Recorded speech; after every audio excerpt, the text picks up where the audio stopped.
정부가 앞서 국회를 통과한 추가 경정 예산의 약 70%를 신속 집행하겠다고 밝혔습니다. 특히 서민과 소상공인 관련 추경 예산을 빠르게 풀겠다는 방침인데요. 자세한 내용 취재기자 연결해 알아보겠습니다. 이한나 기자.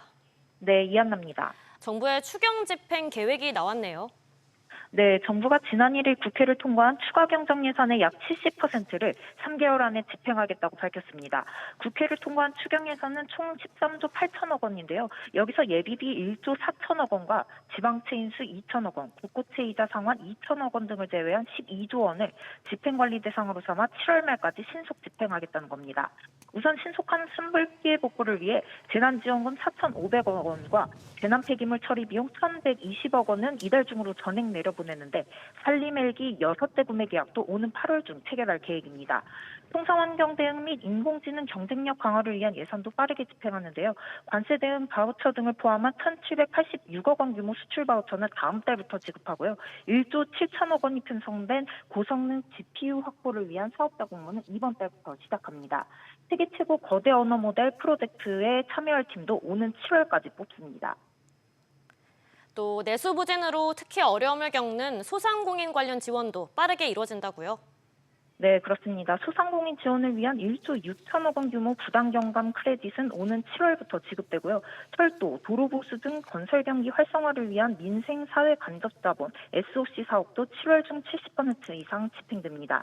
다만 이번 추경을 통해 신설된 상생페이백 사업 시작 시점은 아직 언급되지 않았는데요. 상생페이백은 연매출 30억 원 이하 사업자에게 소비자가 사용한 카드 소비 증가액의 20%를 월 최대 10만 원씩 석 달 동안 온누리 상품권으로 지급하는 사업입니다. SBS 비즈 이한나입니다. 지난달 우리나라의 외환 보유액이 50억 달러 가까이 줄어든 것으로 집계됐습니다. 한국은행에 따르면 지난달 말 기준 우리나라 외환 보유액은 4,047억 달러로 3월 말보다 49억 9천만 달러 감소했습니다. 지난해 4월 이후 1년 만에 최대 폭으로 줄면서 2020년 4월 이후 5년 만에 가장 적은 수준이 됐습니다. SK텔레콤 관련 소식도 짚어보겠습니다. SK텔레콤 해킹 사태를 두고 오늘 국회에서 청문회가 열립니다. 최태원 SK그룹 회장은 불출석하는 가운데 SKT를 향해선 피해 고객의 위약금 면제 압박이 들어갈 것으로 보입니다. 류정현 기자. 네, 유정현입니다. 일단 SKT 청문회가 몇 시로 예정돼 있나요? 네, 국회 과학기술정보방송통신위원회는 오늘 오후 2시 SKT 해킹 사태를 두고 청문회를 개최합니다. 지난 30일에 이어 두 번째 청문회인데요. 증인으로 채택돼 출석 요구를 받았던 최태원 SK그룹 회장은 모습을 드러내지 않고 지난번과 마찬가지로 유영상 SKT 사장이 출석할 것으로 보입니다. 오늘 청문회에서는 해킹으로 피해를 본 고객들에 대한 대책을 내놓으라는 질책이 거셀 것으로 전망되는데요. 해킹 피해 이후 통신사를 옮긴 고객들의 해지 위약금 면제가 대표적이고요. 여러 명이 함께 가입해 결합 할인을 받다가 해킹 피해로 일부가 이탈했을 경우 남아있는 가입자의 혜택 유지 여부도 도마 위에 오를 것으로 보입니다. 이 같은 일련의 요구들에 대해서 SKT는 어떤 입장인가요? 네, 소극적인 모습입니다. 이정원 더불어민주당 의원실에 제출한 답변에 따르면 SKT는 아직 사고 원인과 규모가 제대로 밝혀지지 않은 상황이라며 위약금은 개별 고객과 약정에 따른 거라고 설명했는데요. 피해 고객 전체에 대한 일괄적인 위약금 면제는 검토하지 않는다는 취지인 것으로 풀이됩니다. 또 위약금 규모를 추산하기 위해 약정기간별 고객 수 등이 어느 정도인지 묻는 질의에는 영업 비밀이라며 함구했습니다. SKT는 오늘 청문회를 대비해 위약금 면제와 관련한 입장문을 어제 미리 국회에 전달하기도 했는데요. 해당 문서를 통해 위약금 면제 시 회복할 수 없는 피해가 우려된다며 대규모 고객 이탈로 회사의 존립 기반이 무너질 우려가 있다고 주장했습니다. SBS 비즈 유정현입니다. SKT 해킹 사태의 파장이 유통업계로 확산하는 가운데 롯데가 온라인몰을 통한 SKT 결제를 제한한 것으로 확인됐습니다. 취재기자 연결해 자세히 알아보겠습니다. 정대한 기자. 네, 정대한입니다. 롯데가 SKT 소액 결제를 제한한다고요? 네, 그렇습니다. 업계에 따르면 롯데그룹의 이커머스 롯데온은 오늘부터 SKT 통신사 인증 서비스와 함께 소액 결제를 중단합니다. 롯데온은 상품 구매 시 일반 결제에서 통신사의 휴대전화 소액 결제, 그러니까 다음 통신비에 과금되는 형태의 결제 서비스를 지원하고 있는데 이를 중단한 겁니다. 앞서 지난 2일부터는 회원가입, 휴대전화 로그인, 황금성 상품을 구매할 때 SKT 본인 인증 서비스도 제한하고 있는 상태입니다. 다만 이번 조치는 롯데 계열사 전반에 적용되는 것이 아닌 이커머스 플랫폼 롯데온에서만 이뤄졌는데요. 롯데온 관계자는 피해 사례는 접수되지 않았지만 고객 정보 보호를 위해 서비스를 일시 중단한다며 불편함이 없도록 다른 간편 결제는 가능하게 해둔 상태라고 설명했습니다. 그런데 롯데 말고도 다른 곳들도 SKT 제안에 나선 상황이죠. 네, 그렇습니다. 신세계그룹이 유통업계 중에서는 처음으로 지난달 29일부터 통합 아이디 본인 인증 시 SKT와 SKT 알뜰폰 인증을 제안했습니다. 이어 롯데그룹도 통합 아이디를 사용 중인 24개 계열사와 49개 채널에서 본인 인증을 제안했는데요. 신세계와 롯데의 통합 아이디 회원수는 각각 2천만 명, 3천만 명에 달합니다. 스타벅스 코리아도 지난달 고객들을 대상으로 SKT 인증 외에 다른 인증 수단을 권고하고 일부 서비스에 한해선 통신사 인증을 제한할 수 있다고 공지했습니다. SBS 비즈 정대한입니다.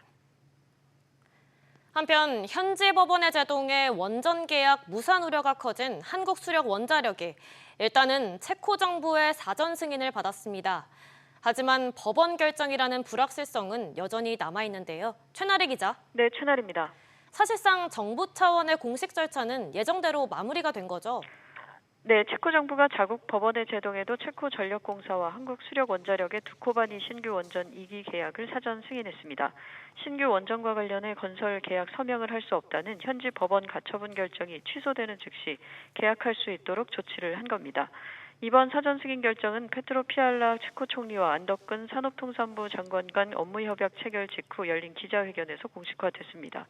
피알라 총리는 한수원의 제안은 모든 면에서 최고여서 공급 업체로 선정됐다며 단 하루도 지연되지 않도록 하고자 한다고 강조했습니다. 체코 정부는 두코바니 원전 프로젝트의 구체적인 가격 조건도 언급했는데요. 원전 2기 전체 사업비는 약 25조 4천억 원으로 추산됩니다. 그런데 한수원과 한국전력과의 공사비 다툼이 국제 분쟁으로까지 번졌다고요? 네, 한국전력과 한국수력원자력이 아랍에미리트 바라카 원전 추가 공사비 정산에 끝내 합의하지 못해 결국 런던 국제중재법원의 판단을 구하기로 했습니다. 바라카 원전 건설은 총 사업비 약 20조 원 규모로 지난 2009년 한전이 대표로 나서서 수주한 사업입니다. 한국형 원전의 첫 해외 수출 사례로 꼽히는 바라카 원전은 4호기까지 정상 가동 중이지만 계획보다 증가한 비용 부담 문제가 불거졌습니다. 업계에서는 한수원이 한전에 청구한 추가 비용이 약 1조 4,300억 원에 달할 것으로 관측하고 있습니다. SBS 비즈 최나리입니다. 롯데손해보험이 금융당국의 제동에도 후순위채 콜옵션 행사에 나섰습니다. 규정 위반인 것은 알지만 투자자 보호가 먼저라는 게 롯데손보의 입장입니다. 오서영 기자. 네, 오서영입니다. 롯데손보가 900억 원 후순위채 상환에 나섰는데 이게 규정 위반인가요?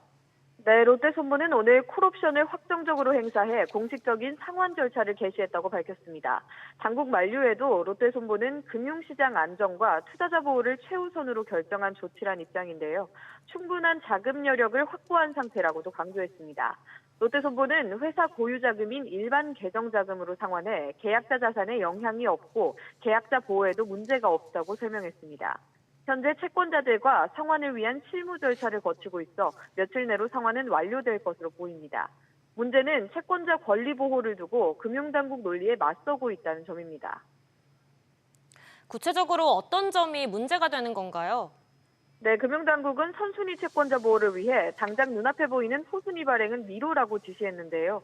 현 상황에서 킥스 비율이 150%에 미달해 콜옵션 행사가 감독 규정상 요건에 부합하지 않기 때문입니다. 롯데손보는 다만 계획대로 후순위 채권자 보호를 위한 콜옵션 행사가 필요하다고 판단했습니다. 앞서 롯데손보는 지난 2월 신규 후순위채를 발행해 기존 채권 상환을 준비해왔다는 설명인데요. 이후 금감원이 후순위채 발행을 보류시켜 발행을 철회했습니다. 이달에도 금감원은 발행 불승인 결정을 내리고 콜옵션 행사를 하지 말도록 회사에 통보했는데요. 롯데손보는 규정 위반임을 알지만 개인 투자자 등을 위해 후순위채를 갚는 게 계약에 따른 의무라는 입장을 고수하고 있습니다. 갚지 않을 경우 불어나는 이자와 시장 신뢰 저하 등을 우선 고려한 조치로 풀이됩니다. 다만 이에 따른 장국 제재도 불가피할 전망입니다. SBS 비즈 오서영입니다. 카카오가 지난해에 이어 올해 1분기에도 부진한 실적을 이어갔습니다. 영업이익은 1년 전보다 10% 넘게 줄었고 매출도 뒷걸음질 쳤습니다. 김동필 기자. 네, 김동필입니다. 카카오가 또 실망스러운 실적을 내놨다고요? 네, 영업이익은 전년 동기 대비 12% 내린 1,050억 원에 그쳤고요. 매출도 1조 8,640억 원으로 1년 전보다 6% 줄었습니다. 플랫폼 부분 매출은 4% 늘어난 9,930억 원으로 비교적 선방했는데요. 발목을 잡은 건 콘텐츠 부문으로 매출이 16% 줄면서 8,710억 원에 그쳤습니다. 게임과 미디어에서 각각 40%, 20%씩 매출이 감소한 영향입니다. 플랫폼 부분의 비수기와 콘텐츠 부분의 IP 파이프라인 공백이 맞물리면서 수익성이 부진했습니다. 내부적으로는 1분기에 연간 실적 저점을 확인하였고, 그런데 카카오가 이 부진한 실적을 타개할 계획도 내놨죠? 네, 그렇습니다. 정신학 카카오 대표는 오늘 오전 1분기 실적 발표 설명회에서 현재 준비 중인 인공지능 서비스 카나나를 새로운 성장 동력으로 삼아 부진을 털어낼 계획이라고 밝혔습니다. 오늘부터 카나나는 초기 이용자들을 대상으로 퍼블릭 CBT를 진행합니다. 올해는 카카오가 준비하고 있는 AI와 관련된 다양한 실험과 시도의 결과물을 순차적으로 선보이면서 AI가 카카오의 새로운 성장 동력으로 자리매김할 수 있는 기반을 마련하도록 하겠습니다. 또 이번 카나나 비공개 베타 테스트를 시작으로 순차적으로 AI 서비스를 공개할 예정인데요. 메신저로서 성장을 이어온 카카오톡은 콘텐츠 서비스와 소셜 기능을 강화한 슈퍼 애플리케이션으로 만들겠다고 밝혔습니다. 카카오톡의 발견 영역도 추가해서 쇼폼 비디오를 PD형으로 제공함으로써 카카오톡 내 체류 시간 확대를 꾀한다는 구상입니다. SBS 비즈 김동필입니다. 정치권 소식도 짚어보겠습니다. 대선 후보 단일화를 두고 국민의힘 내홍이 갈수록 악화하고 있습니다. 김문수 대선 후보는 불의에 굴복하지 않겠다며 오는 11일 전 단일화를 사실상 거부했는데요. 취재기자 연결합니다. 정보윤 기자. 네, 정보윤입니다. 김문수 후보가 긴급 기자회견을 열었네요. 네, 김문수 국민의힘 대선 후보는 당 지도부를 향해 강제 단일화에서 손 떼라고 목소리를 높였는데요. 당 지도부가 대선 후보 등록 마감일인 오는 11일 전에 단일화할 것을 강력하게 압박하자 김 후보도 강경 대응에 나선 겁니다. 김 후보는 국민의힘 대통령 후보 자격으로 당무 우선권을 발동한다며 강제적인 후보 교체는 법적 분쟁으로 갈 수 있다고 경고했는데요. 또 당 지도부는 미리 계획한 듯 무소속 후보를 위한 선대위를 꾸리고 있었다며 한덕수 후보는 이런 시나리오를 사전에 알고 계셨냐고 지적했습니다. 김 후보와 무소속 한덕수 대통령 선거 예비 후보는 오후 4시에 다시 만나 단일화 재논의에 나섭니다. 그런데 원래 오늘 오후 6시에 한덕수 후보와 이제 토론회가 예정돼 있었는데 이건 어떻게 되나요? 네, 김 후보는 당이 일방적으로 정한 토론회는 불참하겠다고 잘라 말했습니다. 이어 검증을 위해 일주일간 선거운동을 하고 오는 14일 방송토론, 15에서 16일 여론조사로 단일화하자고 제안했습니다. 한덕수 후보 측은 이에 단일화하지 말자는 표현이라며 11일 이전 단일화를 고수했습니다. 국민의힘 지도부는 우선 김 후보의 불참을 이유로 토론회를 취소했지만 양자 여론조사는 오늘부터 이틀간 예정대로 추진할 예정입니다.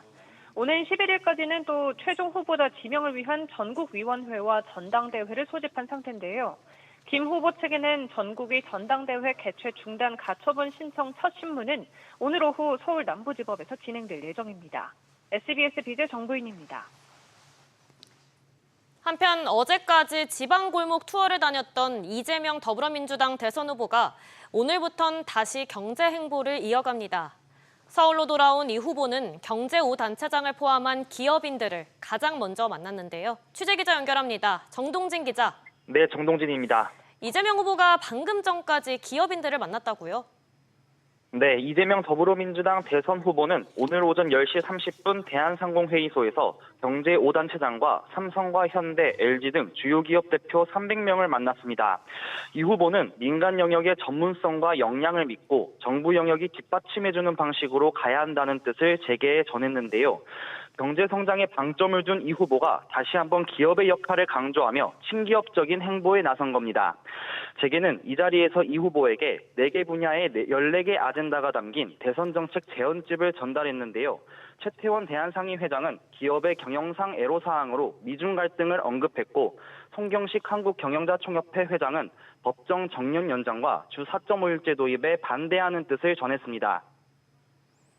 말씀하신 것처럼 이 자리엔 최태원 SK그룹 회장도 있었는데 이재명 후보가 이 SKT 해킹 관련해선 어떤 발언이 있었나요? 이 자리에서 이 후보는 SKT 정보 유출 건과 관련해 공개적으로 언급하지는 않았습니다. 기업 이사의 충실 의무 대상을 주주로 확대하는 상법 개정안이 언급될지도 관심이었는데 이 부분도 얘기가 나오진 않았습니다.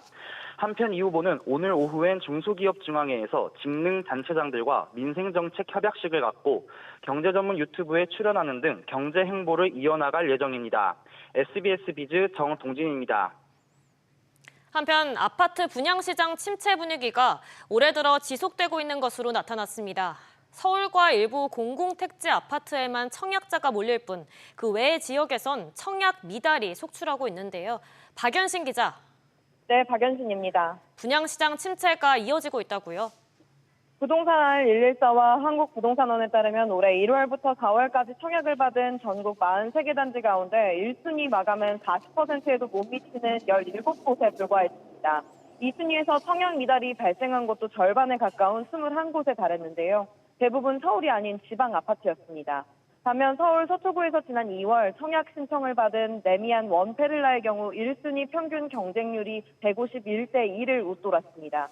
높은 시세 차익이 보장되는 일부 무순위 청약, 소위 줍줍 물량에만 청약자들이 몰릴 뿐 지방과 서울 간 청약시장 양극화가 극심한 모습을 보였습니다. 그런데 분양 물량 자체도 줄고 있죠? 네, 올해 들어 지난달까지 입주자 모집 공고를 거쳐 청약을 받은 민영 분양 아파트는 총 18,020가구인데요. 공공과 임대를 합하면 분양 물량이 총 27,658가구로 증가하지만 지난해 같은 기간 일반 공급 물량과 비교하면 2만 가구가량 적습니다. 이처럼 공급 물량이 줄어든 것은 경기 침체와 부동산 프로젝트 파이낸싱, 셀프 부실이 이어지면서 건설업계가 어려움을 겪자 사업이 연기되거나 좌초된 곳들이 늘어났기 때문입니다. 대선이 끝나는 다음 달 이후부터 분양이 본격화할 것으로 보이지만 지방 미분양 문제는 단기간 내 해소되기 어려울 것으로 보입니다. SBS 기자 박연신입니다. 카페나 음식점을 운영한다면 가게 분위기에 맞는 배경음악은 필수인데요. 프랜차이즈 기업들이 음악을 구매해서 틀었는데도 관련 저작권 소송에서 줄줄이 패소하고 있습니다. 최윤아 기자. 네, 최윤아입니다. 먼저 소송의 주요 내용부터 전해주시죠. 네, 신세계푸드가 운영하는 스무디킹이 매장에서 음악을 재생했다는 이유로 소송전에 휘말린 것으로 파악됐습니다. 지난 2020년 한국음악저작권협회는 스무디킹 코리아를 상대로 손해배상 소송을 제기했고 2022년 1심 재판부는 스무디킹의 일부 패소 판결을 내렸습니다. 정식 업체로부터 음원을 구매했지만 그것을 매장에서 재생하는 건 또 다른 문제라는 게 협회 측 주장이었고 이를 법원이 받아들인 겁니다. 이른바 공연권이라고 해서 음악인이 가서 공연할 수 있는 권리를 별도로 봐야 한다는 취지로 별도의 공연료를 제공해야 한다는 내용입니다. 양측의 소송전은 2심으로 이어져 현재 진행 중인데요. 신세계푸드 측은 법원의 판단을 기다리는 중이라며 절차에 따라 대응하겠다고 밝혔습니다. 그런데 롯데도 비슷한 재판을 했었잖아요. 그렇습니다. 2020년 전후로 저작권협회가 다양한 곳에 소송을 제기하던 중 롯데리아를 운영하는 롯데 GRS도 포함됐는데 최종 대법원에서 패소해 협회에 8억 원을 배상하게 됐습니다. LG전자와 타멘탐스도 비슷한 시기 같은 결론을 받아들었고 그보다 앞서 롯데 하이마트 역시 같은 취지의 판결을 받았습니다. 다만 현재는 해당 법령이 일부 개정되면서 매장 크기가 15평 미만인 경우에는 음반 재생이 허용되고 있습니다. SBS 비즈 최윤아입니다. 도널드 트럼프 행정부의 국가별 인공지능 반도체 수출 통제 정책 철회 가능성이 점쳐지고 있습니다. 당초 15일 발효될 예정이었는데요. 자세히 알아보겠습니다. 이정민 기자. 네, 이정민입니다. 갑자기 왜 철회한다는 건가요? 네, 블룸버그 통신에 따르면 미국 상무부 대변인은 현지 시간 7일 바이든 정부의 AI 수출 통제 정책이 지나치게 복잡하고 관료적이라며 대체될 것이라고 언급했습니다. 앞서 바이든 정부는 전 세계 국가를 동맹 및 파트너 국가, 일반 국가, 중국, 러시아 등의 우려 국가로 나누고 등급에 따라 다르게 AI 반도체 수출을 제한하는 AI 확산 프레임워크를 마련했는데요. 오는 15일 발효 예정이었지만 블룸버그 통신은 트럼프 정부가 기존 AI 반도체 수출 통제를 없던 일로 하면서 수출 통제를 강화하는 새 규칙 마련을 위해 노력하고 있다고 전했습니다. 미국 반도체를 중국으로 재수출한 나라의 수출 통제를 강화하는 조치가 포함될 것으로 전망됩니다. 또 주말에 있을 중국과의 협상도 관심인데 트럼프 대통령이 선제적으로 대중 관세율을 낮출 계획은 없다고 밝혔다고요. 네, 트럼프 대통령은 현지 시간 7일 백악관에서 열린 행사에서 중국을 협상 테이블로 끌어내기 위해 145%의 관세를 철회할 가능성이 있냐는 질문에 아니라고 답했습니다. 미중 협상 성과를 내기 위해 중국이 바라는 선제적 관세 인하 등의 조치를 취하진 않겠다는 의미로 풀이됩니다. 이어 관세 면제 조치를 추가로 발표할 거냐는 질문에는 너무 많은 면제를 검토하고 있지는 않다면서도 살펴볼 것이라고 답했습니다. SBS 비즈 이정민입니다.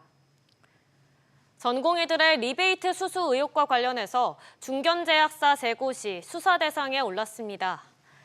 혈액제제 전문기업과 진통제 분야 중견제약사, 안과의약품 특화제약사 등이 약사법 위반 혐의로 서울 북부지방검찰청의 수사를 받고 있는 것으로 전해졌습니다. 이들 제약사 중 일부는 지난 2021년 리베이트 제공으로 공정거래위원회로부터 과징금 처분을 받기도 했습니다. 유럽연합이 대미 관세 협상 불발 시 추진할 추가 보복 조치 계획을 오늘 공개하겠다고 예고했습니다. 마로시 셰프초비치 EU 무역경제안보 담당 집행위원은 미국과의 협상이 최우선이지만 어떤 대가를 치르면서까지 하겠다는 건 아니다라면서 가능한 균형 재조정 조치와 다음 준비 단계를 8일에 발표할 거라고 밝혔습니다. EU는 협상 불발 시 최대 1,000억 유로, 우리 돈으로 약 157조 4천억 원 규모의 대미 추가 관세 부과 방안을 검토 중인 것으로 알려졌습니다.